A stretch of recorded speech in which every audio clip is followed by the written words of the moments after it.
Selamat petang, salam sejahtera. Terima kasih karena bersama dengan saya di Nazilin Unity Channel.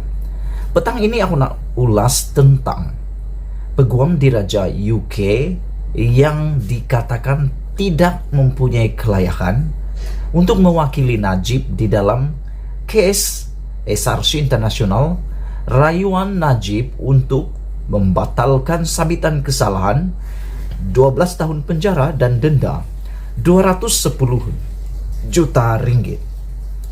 Pertama sekali, aku nak cerita kepada kamu semua tentang kronologi sedikit keputusan daripada kes Najib ini. Di dalam Mahkamah Tinggi Kuala Lumpur, Najib telah didapati bersalah oleh Hakim Mahkamah Tinggi yaitu Muhammad Nazlan dengan mensabitkan Najib bersalah terhadap kes SRC Internasional yang membabitkan pecah amanah 42 juta dana SRC Internasional. Dengan itu, hakim telah menjatuhkan hukuman penjara 12 tahun dan denda 210 juta. Selepas itu, Najib pula memohon supaya kes tersebut dibawa ke Mahkamah Rayuan untuk dirayu pula. Dalam rayuan Najib tersebut, didapati 3 orang hakim di Mahkamah Rayuan sebulat suara. Maksud sebulat suara adalah tidak ada satu orang pun daripada 3 hakim tersebut membantah maupun inquiry, membuat keputusan bantahan untuk menolak keputusan hakim Mahkamah Tinggi. Bermaksud 3 orang hakim di Mahkamah Rayuan tersebut telah sependapat sebulat suara mengatakan bahwa tiada keraguan Najib bersalah dan telah dijatuhkan hukuman 12 tahun penjara dan 210 juta. Mereka berpendapat bahwa tidak ada kesalahan atau tidak ada perkara yang tidak munasabah dalam hukuman yang dijatuhkan oleh Hakim Muhammad Nazlan di Mahkamah Tinggi. Dan di Mahkamah Rayuan ini jugalah hakim-hakim telah memberikan satu kata putus yang memalukan negara. Mereka mengatakan bahwa Najib telah memalukan negara dengan kes SRC Internasional ini sehingga telah tular di seluruh dunia. Dan yang terkini yang kita tahu bahwa Jeffrey, seorang daripada pesalah di Amerika Serikat, telah dijatuhkan hukuman juga penjara sekurang-kurangnya 12 tahun karena telah bersubahat di dalam kes penyelewengan dana dan juga 1MDB. Selepas itu Najib tak berpuas hati. Dalam kronologi itu, Najib menyatakan bahwa Muhammad Nazlan di Mahkamah Tinggi telah mempunyai kepentingan dan mereka ingin memasukkan bukti baru dalam rayuan di Mahkamah Rayuan. Walau bagaimanapun, Mahkamah Rayuan telah menolak untuk mengambil semula, memberikan rayuan kepada bukti baru tersebut. Dan terkini Najib telah membawa pasukannya membuat rayuan di Mahkamah Persekutuan pula. Nah, disinilah Najib telah bersepakat dengan tim pembelaannya diketuai oleh Peguam Kanan Muhammad Safi Abdullah untuk terbang pula ke London. Terbang ke London untuk mendapatkan bantuan daripada Peguam Diraja UK yang menurut carian dan menurut penyelidikan saya secara pribadi, peguam-peguam UK ini adalah peguam yang kononnya mempunyai keistimewaan, kepakaran dalam bidang-bidang tertentu, undang-undang kompleks.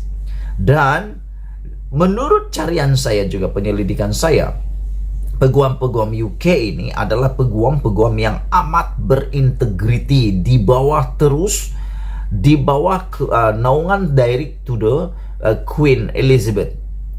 Maksudnya mereka ini dapat gelaran QC ataupun peguam diraja UK ini daripada anugerah daripada Queen Elizabeth, dan mereka amat berintegriti. Namun ada salah seorang daripada mereka telah menerima pelawaan Najib untuk membuat permohonan dapat mewakili Najib di Mahkamah Persekutuan dalam rayuan Najib pada bulan Agustus ini. 10 hari pada bulan Agustus ini, hakim mahkamah di Mahkamah Persekutuan akan mendengar sekali lagi rayuan terakhir Najib untuk mengenepikan penjara 12 tahun dan denda 210 juta. Namun hari ini, petang ini kita digemparkan apabila kali pertama saya melihat pihak pendakwa raya tampil untuk menolak permohonan Najib dan pasukan pembelaannya untuk mendapatkan ataupun memfailkan supaya peguam diraja UK itu diterima dalam mewakili Najib. Mereka menolak untuk menerima peguam diraja tersebut. Dan menurut peguam ataupun pasukan pembelaan ini, pendakwaan ini, mereka mengatakan bahwa peguam diraja UK itu sebenarnya tidak berkelayakan, tidak layak untuk mewakili Najib karena tidak tahu berbahasa Melayu. Ini aku setuju. Bagaimana mau mendengar case yang dimulakan dalam bahasa Melayu? Dari awal, dari Mahkamah Tinggi ke Mahkamah Persekutuan, mereka menggunakan bahasa Melayu. Sehingga semua catatannya ditulis dalam bahasa Melayu. Semua dalam bahasa Melayu. Perbicaraannya dalam bahasa Melayu. Dan saya tahu boleh dibuat dalam bentuk terjemahan. Tetapi kamu harus ingat, jangan dibuat-buat lupa. Dari awal sehinggalah selesai di Mahkamah Rayuan, semua case ini dibicarakan dalam bahasa Malaysia. Bermaksud fakta-faktanya masih dalam bahasa Malaysia. Apabila diubah ke dalam bahasa Inggris, saya yakin ianya boleh berubah maksud. Walau macam mana sekalipun hebatnya bahasa Melayu itu, kalau diubah kepada bahasa Inggris, pasti ada kecelaruan berlaku. Dan mungkin ini akan menjadi ruang di mana putar belit berlaku. Dan selain itu, pihak pendakwaan juga mengatakan bahwa tidakkah ada di Malaysia ini 21.000 peguam dan peguam cara juga mempunyai peguam-peguam kanan seperti peguam Najib Razak, yaitu Muhammad Syafiee Abdullah. Tidakkah mereka ini tidak layak? Mereka mempunyai kelayakan, mereka mempunyai keistimewaan, mereka mempunyai kehandalan. Kenapa Najib ambil Syafiee Abdullah dari awal rayuan, dari Mahkamah Tinggi rayuan, sehinggalah di persekutuan barulah Najib seakan-akan menolak memecat pula Syafiee Abdullah dengan mengambil peguam diraja UK. Adakah mereka lebih percaya peguam itu lebih handal daripada 21.000 peguam yang ada di Malaysia? Ya, saya tahu ini cara untuk menyelamatkan diri, cari yang terbaik. Tetapi tahukah Anda bahwa belum tentu, menurut peguam pendakwa raya, belum tentu peguam di UK itu tahu undang-undang di Malaysia. Apalagi case yang sudah kalah di Mahkamah Rayuan sebulat suara nih. Dan secara pribadi saya rasa perkara ini seperti satu penghinaan kepada 21.000 peguam yang ada di Malaysia. Adakah mereka tidak layak?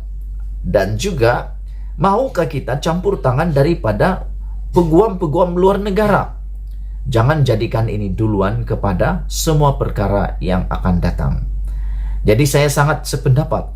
Saya bersetuju dengan peguam pendakwa raya mengatakan bahwa peguam Najib yang daripada peguam UK itu tidak berkelayakan karena tidak dapat menguasai bahasa Melayu Malaysia. Selain daripada itu, tidak adakah yang hebat daripada kalangan 21.000 peguam yang ada di Malaysia, termasuk Muhammad Syafiee Abdullah yang mewakili Najib sebelum ini. Adakah beliau mengakui secara terang-terangan beliau tidak sehebat peguam UK itu?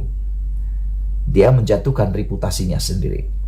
Sekian dulu ulasan untuk kali ini. Jangan lupa tinggalkan komen Anda, tekan butang subscribe, dan Malaysia kita punya, kita jaga sama-sama. Cintai Malaysiaku. Kita jumpa lagi. Bye-bye.